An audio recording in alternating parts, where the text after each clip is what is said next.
Have you ever thought about living life alone, with no one who understands or could ever imagine a life of loneliness? Behind closed doors she lived life in darkness.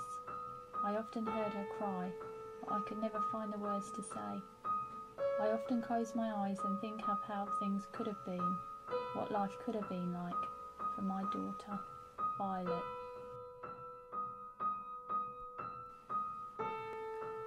When she was a little girl, she was always full of joy and happiness. Her smile lit up the room, and her laugh filled the silence. But as years passed, I noticed her smile and laugh beginning to fade. It became non-existent. She was beginning to change, and even though these changes were small, I noticed every single one. I often asked her if she was okay, but I'd only ever get, "I'm fine, Mum."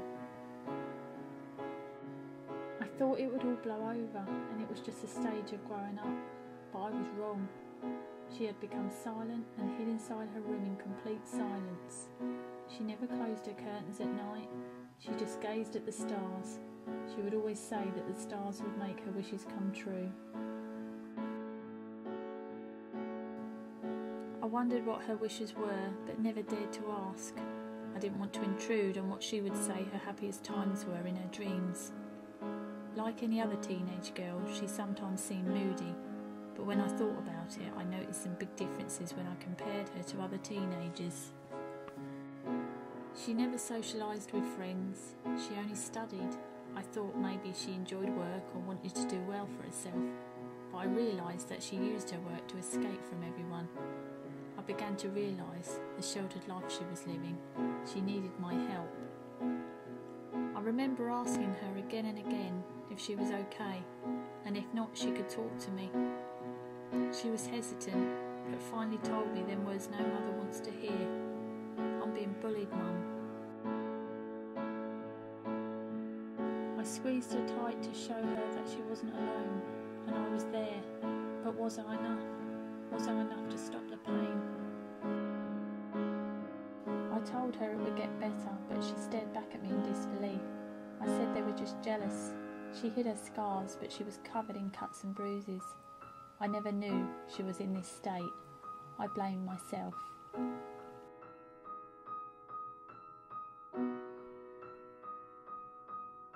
All I wanted was my little girl back. I tried everything, but not before long history was repeating itself. She was only 14. How much could my Violet take?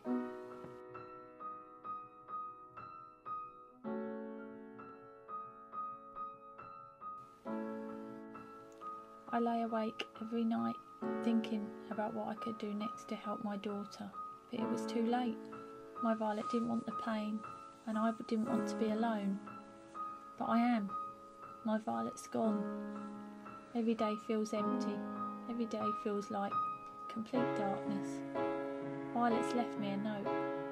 This note was the last note I would ever receive from my little girl. My last connection.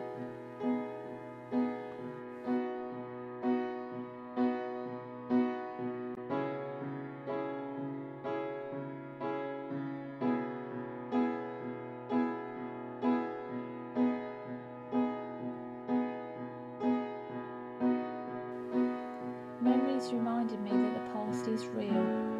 This was the memory I was left to make sense of. I was left with the unanswered questions. My Violet had escaped her torture, but mine had just begun.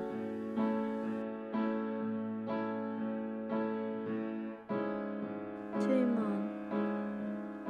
I'm sorry, Mum. Sorry for how you feel right now.